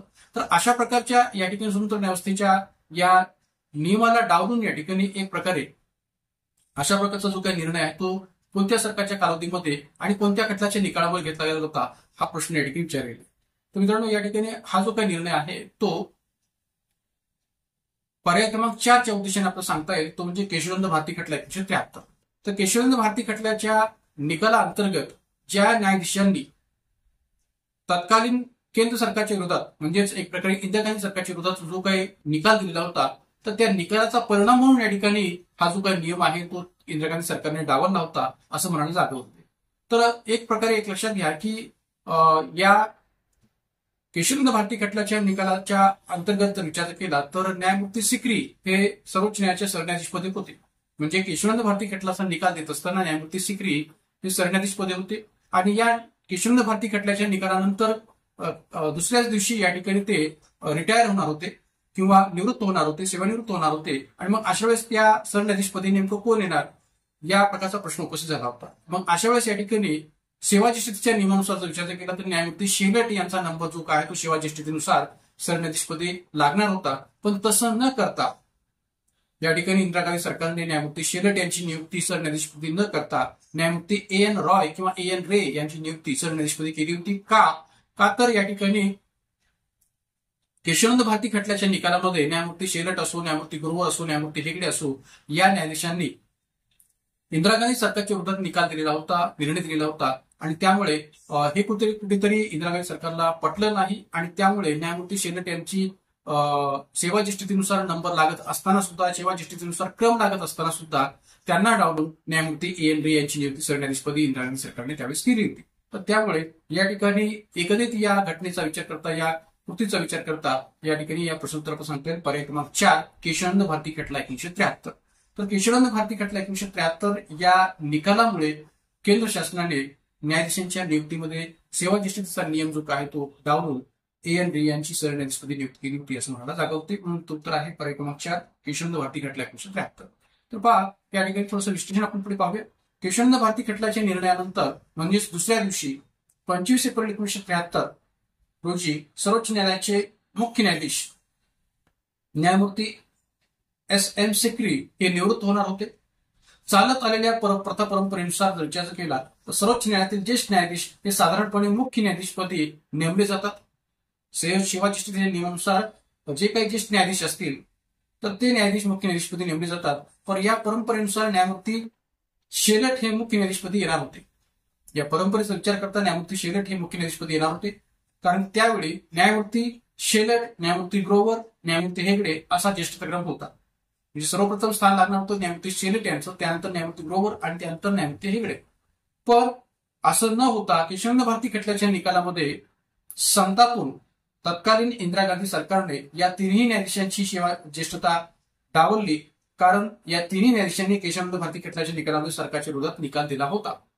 आणि म्हणून या ठिकाणी ज्या न्यायमूर्ती A.N. रे यांनी शासनाच्या बाजूने निकाल दिला होता त्यांची सर्वोच्च न्यायालयाच्या मुख्य न्यायाधीशपदी किंवा सरन्यायाधीशपदी नियुक्ती केली गेली, की ज्यामुळे सेवा ज्येष्ठतेचा हा जो काही नियम आहे किंवा ज्येष्ठता क्रमाचा हा जो काही नियम आहे, प्रथा आहे, ती डावलण्यात आली होती.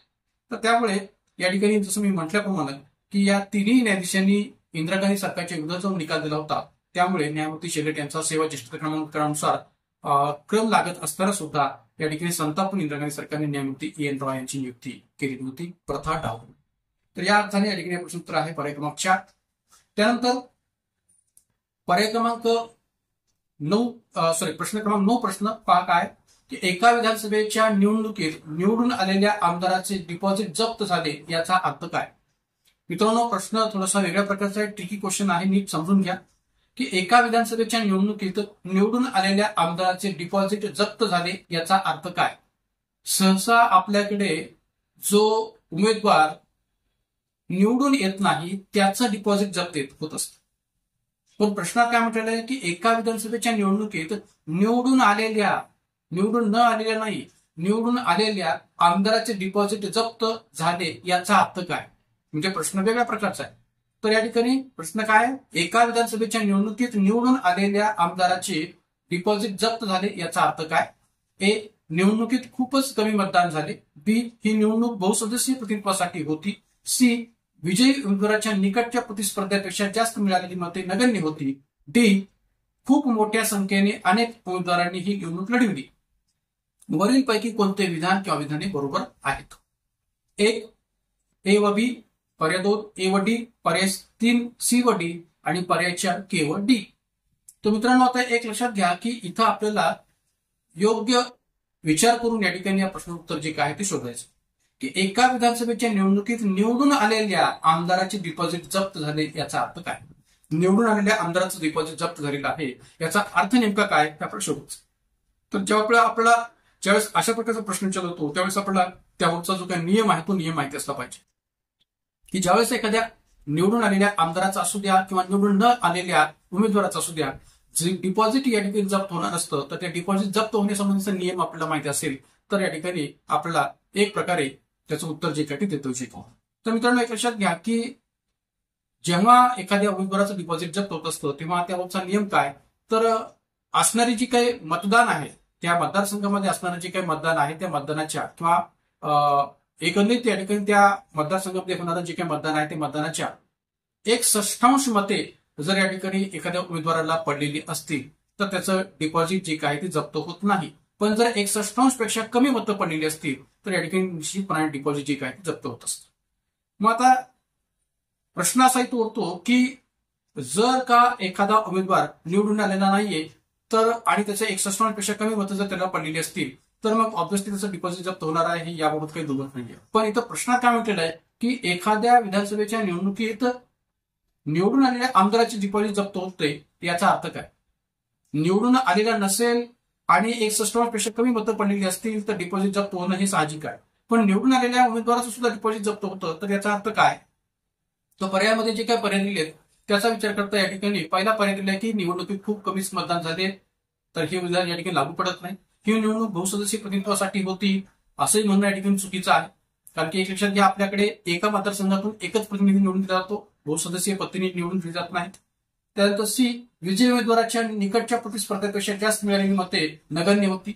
म्हणजे आता पहा की विजयी उमेदवार, जो कोणी विजयी झालेला उमेदवार आहे त्याच्या विरुद्ध उभारलेला जो काही उमेदवार आहे त्याला पडलेली मतं आणि विजयी झालेल्या उमेदवाराच्या बाबतची मतं यामधलं जे काही अंतर आहे त्याबाबतची जी काही अंतर म्हणा किंवा जी काही मतांचं जी काही संख्या आहे ती नगण्य होती. हे कारण लागू पडतं का? तर हेही कारण या ठिकाणी लागू पडत नाही, कारण की शेवटी तो विजयी झालेला आहे. त्यानंतर खूप मोठ्या संख्येने अनेक उमेदवारांनी ही निवडणूक लढवली होती. तर एक लक्षात घ्या की खूप मोठ्या संख्येने अनेक उमेदवारांनी ही निवडणूक लढवली होती हे कारण या ठिकाणी लागू पडतं का?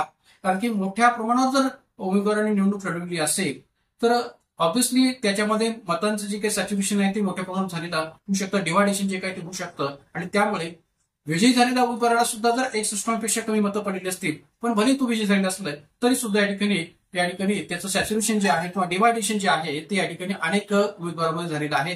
त्यामुळे विजयी झालेल्या उमेदवाराला 61 पेक्षा कमी मतं पडलेली आहेत असं म्हणायला जागा होते.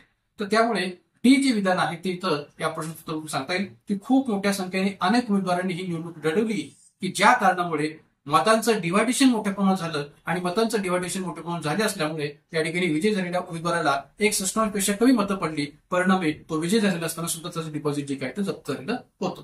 तर भारताच्या इतिहासामध्ये असं कधी घडलेलं आहे का आणि नेमकं या ठिकाणी डिपॉझिट जप्त होण्यासंबंधीची नियमावली काय असते त्या सर्व अर्थाने जे काही विश्लेषण आहे ते आपण पाहूया. मात्र या प्रश्नोत्तर आपण सांगता येईल पर्याय क्रमांक 4 फक्त डी. मग आता पहा मी संबंध गोष्टीवर इथं प्रकाश टाकतोय, थोडंसं विश्लेषण विस्तृत पद्धतीने सांगणार आहे. कशी जप्त केली जाते अनामत रक्कम, डिपॉझिट किंवा अनामत रक्कम जी काय ती कशी जप्त केली जाते? तर निवडणूक आयोगाच्या नियमानुसार निवडणुकीला उभा राहिलेला उमेदवार त्या जागेवर झालेल्या एकूण मतदानापैकी, त्या मतदारसंघामध्ये झालेल्या एकूण मतदानापैकी 1/6 किंवा 16.6% मते घेण्यासही अपयशी ठरला. म्हणजेच थोडक्यात काय तर 1/6 पेक्षा जर कमी मते त्या उमेदवाराला पडलेली असतील किंवा 16.6% सुद्धा कमी मते जर त्या उमेदवाराला पडलेली असतील किंवा तो त्या प्रकारची मते घेण्यास अपयशी ठरला असेल तर त्याने अर्ज करताना जमा केलेली अनामत रक्कम जप्त केली जाते. उमेदवारांची अनामत रक्कम जप्त होण्याच्या या घटना अगदी पहिल्या लोकसभा निवडणुकीपासून होत आहेत. 1951-52च्या सर्वसाधारण निवडणुकीत 1874 उमेदवारांपैकी 745 उमेदवारांची अनामत रक्कम जप्त झाली होती. 1996च्या लोकसभा निवडणुकीत सुद्धा 91% उमेदवारांची अनामत रक्कम जप्त झाली होती. पहिल्या सर्वसाधारण निवडणुकीत राष्ट्रीय पक्षांच्या एकूण 28 उमेदवारांना आपली अनामत रक्कम गमावण्याची नामुष्की आलेली होती. तर हा एक थोडासा इतिहास मी इथं स्पष्ट केलेला आहे आणि नियम पण सांगितलेला आहे किंवा कशा पद्धतीने आपल्याकडे अनामत रक्कम जप्त करण्यासंबंधीचा नियम निवडणूक आयोगाचा आहे 61 नियमानुसार. त्यानंतर किती आहे अनामत रक्कम? तर लोकप्रतिनिधित्व कायदा जो काही आपल्याकडे आहे 1951चा लोकप्रतिनिधित्व कायदा, तर या लोकप्रतिनिधित्व कायद्यानुसार लोकसभा निवडणूक लढवण्यासाठी प्रत्येक उमेदवाराला अर्ज दाखल करताना 25,000 रुपयांची अनामत रक्कम जमा करावी लागते. अनुसूचित जाती आणि अनुसूचित जमातीमधील उमेदवाराला यातून काही सूट देण्यात आलेली आहे. एससी आणि एसटी उमेदवारांना 12,500 रुपये अनामत रक्कम जमा करावी लागते आणि इतर जे काही उमेदवार आहेत त्यांना मात्र 25,000 रुपयांची अनामत रक्कम जमा करावी लागते. कुठं? लोकसभेच्या निवडणुकीच्या बाबतीत. विधानसभा निवडणुकीच्या बाबतीत जर विचार केला तर विधानसभा निवडणुका लढवण्यासाठी हीच रक्कम सामान्य उमेदवारासाठी 10,000 रुपये आहे आणि अनुसूचित जाती किंवा एससी एसटी उमेदवारांसाठी 5,000 रुपये आहे. तर कोणासाठी किती अनामत रक्कम जमा करावी लागते याचाही संदर्भ आपण इथे घेतलेला आहे. आता पुढे आपण पाहूया की निवडणूक जिंकून ही अनामत रक्कम जप्त होऊ शकते का? प्रश्नात आपण तेच पाहिले की निवडून आलेल्या आमदारांचे सुद्धा डिपॉझिट जप्त होते. याचा अर्थ काय? तर खूप मोठ्या संख्येने जर उमेदवार उभारलेले असतील तसं होऊ शकतं. तर या ठिकाणी निवडणूक जिंकून ही अनामत रक्कम जप्त होण्याच्या प्रश्नातून जी माहिती आहे ती मी स्पष्ट करतो. ही माहिती 2019 मध्ये प्रभात या वृत्तपत्रामध्ये आलेली होती. तर त्या अर्थाने या ठिकाणी ही माहिती तुम्हाला सांगण्याचा प्रयत्न मी करतोय. ज्या आजमगड या लोकसभा मतदारसंघात समाजवादी पार्टीचे अध्यक्ष मुलायम सिंग यादव सध्या भाजपचे बाहुबली रमाकांत यादव यांचे 2 हात करत आहेत, यांच्याशी 2 हात करत आहेत, तर त्याच लोकसभा मतदारसंघातील सगळी विधानसभेच्या निवडणुकीत हा प्रकार घडला होता. मित्रांनो, या ठिकाणी हा जो काही संदर्भ मी देतोय तो 2019 मधला संदर्भ आहे. 2019 मध्ये प्रभात या वृत्तपत्रातला संदर्भ आहे आणि त्यामुळे 2019 मध्ये लोकसभा निवडणुकीची पार्श्वभूमी या वृत्तपत्राच्या या बातमीमध्ये दिली आहे की बाहुबली रमाकांत यादव यांच्याशी 2 हात करणारी जी व्यक्ती होती 2019 मध्ये समाजवादी पार्टीची मुलायम सिंग यादव. तर एकंदरीत याच लोकसभा मतदारसंघातील जो सगडी नावाचा विधानसभा मतदारसंघ आहे, तर विधानसभा मतदारसंघात घडलेला एक प्रकार होता. कधीचा? तर 1951-52च्या पहिल्या लोकसभा निवडणुकीतला हा प्रकार आहे. पहिल्या विधानसभा निवडणुकीच्या बाबतीचा हा प्रकार आहे. 1952 म्हणजे स्वातंत्र्यानंतरच्या पहिल्या निवडणुकीत, कारण की आपल्याकडे 1952ची जी काही लोकसभा निवडणूक झाली होती त्यावेळेस विधानसभा निवडणुका सुद्धा पार पडल्या होत्या. वेगवेगळ्या घटक राज्यांच्या विधानसभा निवडणुका आणि लोकसभेच्या निवडणुका सुद्धा एकत्रित पार पडल्या होत्या. तर त्यावेळेस 1952च्या या उत्तर प्रदेशमधल्या असणाऱ्या विधानसभा मतदारसंघातील हा घडलेला प्रकार आहे. तर 1952 मध्ये स्वातंत्र्यानंतरच्या पहिल्या निवडणुकीत 13 उमेदवारांमध्ये एकूण मतांचं जे काही विभाजन आहे ते झालेलं होतं व्यापक प्रमाणात. तर या विधानसभा मतदारसंघातील एकूण मतदारांची जी संख्या होती ती होती 83,378. या सगळी विधानसभा मतदारसंघातील एकूण मतदारांची संख्या होती 83,378 आणि या 83,378 मतदारांपैकी 32,378 मतदारांनीच मतदानाचा हक्क बजावलेला होता. उदाहरण योग्य पद्धतीने समजून घ्या की या उत्तर प्रदेशमधल्या सगळी विधानसभा मतदारसंघामध्ये हा प्रकार जो काय तो घडला होता की 13 उमेदवार निवडणुकीला उभा राहिले होते आणि व्यापक प्रमाणात निवडणुकीच्या अंतर्गत या उमेदवारांमध्ये मतांचं विभाजन झालेलं होतं आणि एक प्रकारे मतदारसंघातील मतदारांची संख्या होती ती 83,378 आणि या 83,378 मतदारांपैकी 32,378 मतदारांनी मतदानाचा हक्क बजावला होता. या निवडणुकीत काँग्रेसचे उमेदवार बलदेव उर्फ सत्यानंद यांनी 4,969 मते मिळवत आपले प्रतिस्पर्धी अपक्ष उमेदवार शंभू नारायण यांना 621 मतांनी पराभूत केले होते. कुणी कुणाला पराभूत केले होते तर काँग्रेसचे उमेदवार बलदेव यांनी प्रतिस्पर्धी अपक्ष उमेदवार शंभू नारायण यांना 621 मतांनी पराभूत केले होते आणि या बलदेव यांना 4,969 मते मिळालेली होती. बलदेव हे विजयी झाले असले तरी त्यांची अनामत रक्कम जप्त झाली. होती. का जप्त झाली होती हे पुढे आपण एक प्रकारे गुणाकार आणि भागाकाराच्या आधारावर पाहणार आहोत. तर ते पुढे आपण पाहूया. तर मग आता एक लक्षात घ्या की या ठिकाणी ही रक्कम का जप्त झाली होती. तर मी पुढे जो उल्लेख केलेला पहा की 32,378 हे प्रत्यक्ष झालेलं मतदान. त्याला 1/6ने आपण जर या ठिकाणी गुणून भागलं तर या ठिकाणी संख्या येते 5,396 होते. म्हणजे 32,378 हे एकूण मतदान गुणिले 1/6 याचा जर आपण विचार केला तर या ठिकाणी जो काही उत्तर येतं तर ते उत्तर येतं 5,396. म्हणजे 32,378 मतदारांपैकी 166 जी काही मते आहेत ती मते होतात 5,396 या ठिकाणी मते. तर या बलदेव यांनी 5,396 मते मिळणं आवश्यक होतं पण त्यांनी मतं किती मिळवली तर 4,969 फक्त मतं त्यांना पडली होती. तर याचा अर्थ काय होतो की या ठिकाणी 1/6 नियमानुसार जी काही मतं या ठिकाणी विजयी उमेदवार असणाऱ्या बलदेव यांना पडणं अपेक्षित होती किती 5,396 मतं पडणं अपेक्षित होती पण या ठिकाणी पडली किती तर 4,969 मतं या ठिकाणी पडलेली होती. आणि त्यामुळे भलेही बलदेव हे काँग्रेसचे उमेदवार या निवडणुकीमध्ये सगळे विधानसभा मतदारसंघातून विजयी झालेले असले तरी त्यांची अनामत रक्कम जप्त झाली होती. का तर निवडणूक आयोगाच्या या 1/6 नियमानुसार या ठिकाणी त्यांनी जी काही मतं या ठिकाणी प्राप्त करायला पाहिजे होती अनामत रक्कम जप्त होऊ नये म्हणून ती मतं प्राप्त केलेली नव्हती आणि म्हणून या ठिकाणी एक प्रकारे त्यांची अनामत रक्कम जी काही ती जप्त झाली होती. आणखीन एक माहिती इथे लक्षात घ्या ती म्हणजे कोणती की भलेही या ठिकाणी बलदेव विजयी झाले असले तरी त्यांनी अनामत रक्कम जप्त झाली होती. खरे तर या निवडणुकांमुळे आणि या निकालामुळे पहिल्यांदाच लोकहित कायद्यातील सर्वात मोठी विसंगती समोर आली. कारण की निवडणूक आयोगाचा हा जो काही नियम आहे तो नियम जरी या ठिकाणी योग्य वाटत असला तरी 1952 ही पहिलीच निवडणूक होती आणि या पहिल्याच निवडणुकीमध्ये लोकहित कायद्यातील हा जो काही विसंगती आहे ती विसंगती दिसून आली होती. ती कोणती विसंगती होती ती म्हणजे उमेदवारांना अनामत रक्कम वाचवण्यासाठी एकूण वैध मतांपैकी 1/6 मते मिळवणे आवश्यक आहे परंतु निवडणूक जिंकण्यासाठी प्रतिस्पर्धी उमेदवारापेक्षा अधिक मते मिळवणे आवश्यक आहे. म्हणजे तो कोणता नियम योग्य 1/6 नियम योग्य का प्रतिस्पर्धी उमेदवारापेक्षा अधिक मतं मिळवणं हा नियम योग्य हा प्रश्न येतो पडतो. त्यामुळे ही मते 1/6 पेक्षा कमी असली तरीही कायद्याने ही निवड वैध मानली गेली होती. म्हणजे एकीकडे विजयी उमेदवार आहे पण त्याने 1/6 पेक्षा कमी मतं मिळवली तरी पण तो निवडून आला हे जाहीर केलं गेलं होतं.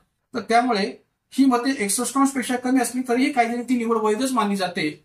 अशा वेळी सदर विजयी झालेला उमेदवार मतदारसंघातील एकूण जनतेपैकी किती लोकांची प्रतिनिधित्व करणार असेल याचा विचार करण्याची गरज आहे. कारण की जर त्याला 4,969 मतं मिळालेली आहेत तर भले या ठिकाणी तो मतदारसंघामध्ये 83,378 मतदार असले किंवा 32,378 या ठिकाणी मतदान जरी झालं असलं तरी तो किती लोकांचं या ठिकाणी प्रतिनिधित्व करतोय तर 4,969 की ज्यांनी त्याला मतदान केलं होतं तेवढ्याच लोकांचं प्रतिनिधित्व करतोय की काय असं प्रश्नचिन्ह निर्माण होतो भले तो विजय झाला असला तरी.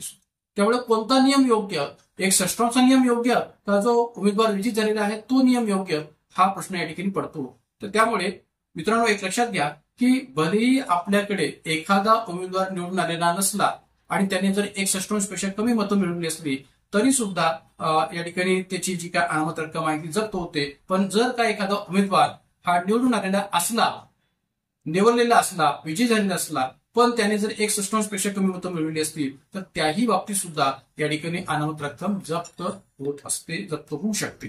तर त्यामुळे या ठिकाणी हा जो काही वेगळा प्रकारचा प्रश्न आहे तो चांगल्या पद्धतीने आपण लक्षात ठेवावा. जाऊया पुढच्या प्रश्नाकडे. आत्मनिर्भर भारत योजना याबाबतीत काय खरे आहे? प्रश्न क्रमांक 10. आत्मनिर्भर भारत योजना याबाबत काय खरे आहे? ए, या योजनेचा एकूण निधी 20 लाख कोटी रुपये आहे. बी, हा निधी भारताच्या जीडीपीच्या 10% एवढा आहे. सी, ही योजना कष्टकरी नियमित कर भरणारे कुटीर उद्योग, गृहोद्योग, लघु उद्योग, मध्यम उद्योग आणि MSME प्रकारचे उद्योग यांच्यासाठी आहे. डी, कृषी क्षेत्रात कच्चा माल ते पक्का माल या पुरवठा साखळीत संख्यात्मक व गुणात्मक सुधारणा करणे ही या योजनेची एक प्रमुख सुधारणा आहे. पर्याय उत्तरे ए आणि बी. 2 नंबर बी आणि सी. पर्याय 3 ए, सी व डी. पर्याय 4 ए, बी, सी व डी.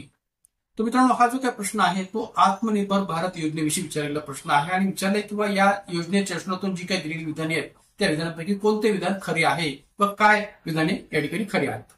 तर पहिलं जे विधान दिलेलं आहे की या योजनेचा एकूण 20 लाख कोटी रुपये निधी जो काय तो 20 लाख कोटी रुपये आहे. तर निश्चितपणाने कोरोना कालखंडात भारताला आत्मनिर्भर करण्याच्या हेतूने निर्माण केलेली ही जी काय केंद्र सरकारतर्फेची योजना होती तर या योजनेचा एकूण निधी 20 लाख कोटी रुपये आहे किंवा होता असं म्हणायला निश्चितपणे वाव आहे. हा निधी एकूण भारताच्या जीडीपीच्या 10% एवढा आहे किंवा होता हे देखील या ठिकाणी म्हणणं बरोबर आहे. ही योजना या सर्व प्रकारच्या लघु उद्योगांना, गृहोद्योगांना, कुटीर उद्योगांना लागू होती. तर हे सुद्धा या ठिकाणी बरोबर आहे कारण की याच लघु उद्योग, कुटीर उद्योग किंवा छोट्या प्रकारचे उद्योग यांच्या हेतूनच या योजनेची निर्मिती केंद्र सरकारने केली होती. त्यामुळे ही सर्वच उद्योग याच्यामध्ये येतात असं म्हणायला काय हरकत नाही. त्यामुळे सी देखील विधान बरोबर आहे. डी विधान की कृषी क्षेत्रात कच्चा माल ते पक्का माल या पुरवठा साखळीत संख्यात्मक व गुणात्मक सुधारणा करणे ही या योजनेची प्रमुख सुधारणा होती. तर हे सुद्धा या ठिकाणी म्हणणं बरोबर आहे. तर त्यामुळे या आत्मनिर्भर भारत योजनेच्या रचनेतून दिलेली जी काही सबंध विधाने आहेत ती खरी आहेत आणि म्हणून या ठिकाणी या प्रश्नोत्तर सांगितलेले पर्याय क्रमांक 4 ए, बी, सी आणि डी हे सर्वच विधाने या ठिकाणी खरी आहेत. तर याही योजनेची थोडीशी माहिती आपण पुढे पाहूया. आत्मनिर्भर भारत योजना या योजनेचं जे उद्दिष्ट होतं किंवा लक्ष्य जे होतं ते या प्रकारचं होतं की आत्मनिर्भरता वाढवणे आणि स्थानिक उत्पादनाला चालना देणे. आता स्थानिक उत्पादन म्हटलं की लघुउद्योग, कुटीरोद्योग किंवा छोट्या प्रकारचे उद्योग हे आलेच. तर त्यामुळे स्थानिक उत्पादनाला अधिकाधिक चालना देणे या हेतूने ही योजना विचारात घेतली गेली होती आणि भारताला आत्मनिर्भरता या बाबतीत वाढवणं या योजना विचार घेतली होती. त्यामुळे हे या योजनेचं लक्ष होतं. उद्देश आर्थिक आत्मनिर्भरता वाढवणे, नवीन रोजगारांची संधी निर्माण करणे आणि स्थानिक उद्योगांना समर्थन देणे. यामुळे उत्पादन क्षेत्रातील गुंतवणूक आणि रोजगार निर्माण झाला असंही या ठिकाणी या आत्मनिर्भर योजनेच्या उद्देशाच्या स्पष्ट करता येईल. आणि प्रभाव जर विचार घेतला तर या योजनेने स्थानिक उत्पादनांना चालना दिली. विशेषतः कोविड-19 नंतर आत्मनिर्भरतेच्या उद्देशाने हे धोरण राबवले गेले होते. म्हणजे भारत हा या कोविड कालखंडामध्ये अनेक प्रकारच्या आरोग्यविषयक इक्विपमेंट्सच्या बाबतीत दुसऱ्या देशावर अवलंबून होता. किंबहुना या ठिकाणी चीन सारख्या देशाकडून आपण अनेक प्रकारचे आरोग्यविषयक कोविड कालखंडातली जी काही साधनं आहेत किंवा इक्विपमेंट्स जी काय ती मागत होतो. तर तशी आपल्यावर वेळ येऊ नये, प्रत्येक वेळेस आपण इतरांवरच अवलंबून राहण्याची वेळ येऊ नये या हेतूने आत्मनिर्भर भारत असं नाव देण्याचा हेतू सुद्धा तोच होता की पुढेही चालून आपली जी काही या ठिकाणी गरज आहे ती आपण स्वतः पूर्ण करावी या हेतूने स्थानिक उद्योगांना, कुटीर उद्योगांना चालना मिळावी या हेतूने हा जो काही योजनेचा शुभारंभ जो आहे तो कोविड कालखंडामध्ये तत्कालीन केंद्र सरकारकडून केला गेलेला होता असं मला जात होते. तर त्यामुळे या सर्व अर्थाने या प्रश्नाचे सर्व विधाने बरोबर आहेत म्हणून उत्तर सांगते पर्याय क्रमांक 4. त्यानंतर पुढचा प्रश्न क्रमांक 11. शिवसेना या राजकीय पक्षास खालीलपैकी कोणत्या घटक राज्यातून निवडणूक लढत असताना आपल्या पक्ष चिन्हाचा त्याग करावा लागेल? शिवसेना या राजकीय पक्षास खालीलपैकी कोणत्या घटक राज्यातून निवडणूक लढत असताना आपल्या पक्ष चिन्हाचा त्याग करावा लागेल?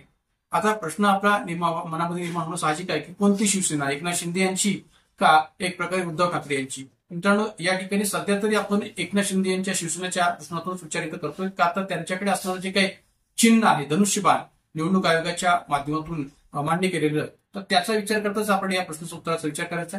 की शिवसेना या राजकीय पक्षास खालीलपैकी कोणत्या घटकातून निवडणूक लढवत असताना आपल्या पक्ष चिन्हाचा त्याग करावा लागेल? पर्याय 1 आसाम, पर्याय 2 झारखंड, पर्याय 3 राजस्थान, पर्याय 4 पंजाब. तर आता मित्रांनो या ठिकाणी या प्रश्नाचं आपण सांगता झारखंड. का? कारण की एक लक्षात घ्या की शिवसेना या पक्षाचं जे मूळ चिन्ह आहे ते आहे धनुष्यबाण आणि एकंदरीत विचार केला तर झारखंडमध्ये झारखंड मुक्ती मोर्चा याही पक्षाचं चिन्ह आहे धनुष्यबाण.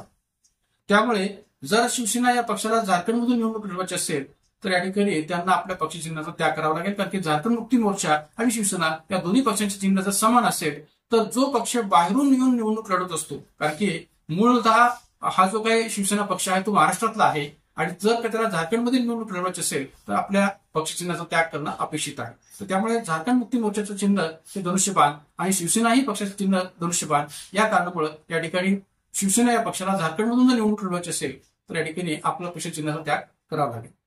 असाच एक प्रश्न मागे आयोगाने सुद्धा विचारलेला होता.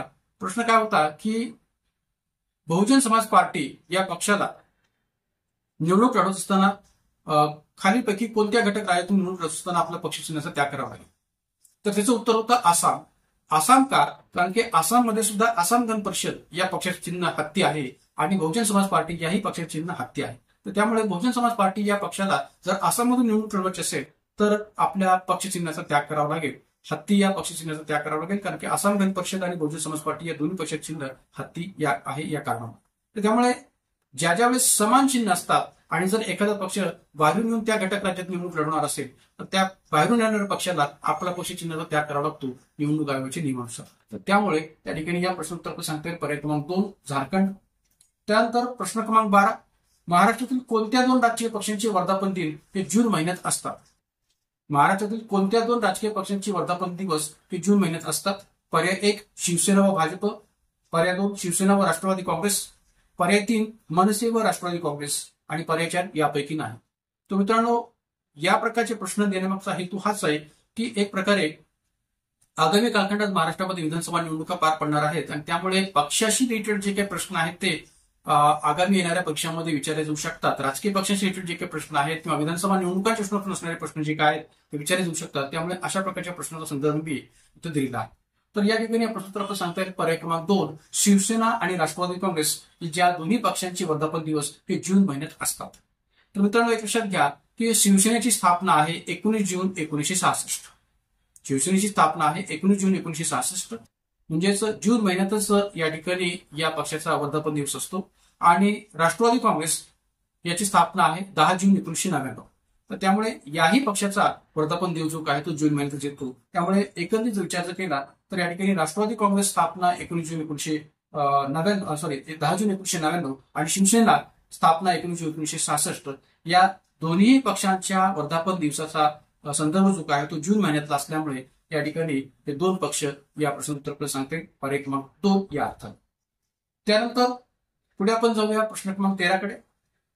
पुन्हा एकदा विधानसभा निवडणुकीशी संबंधित प्रश्न आहे की महाराष्ट्र विधानसभा निवडणूक 2019 म्हणजे 14वी विधानसभा निवडणूक.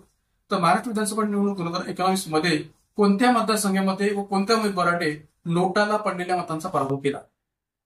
महाराष्ट्र विधानसभा निवडणूक 2019 मध्ये कोणत्या मतदारसंघामध्ये व कोणत्या उमेदवाराने नोटाला पडलेल्या मतांचा पराभव केला?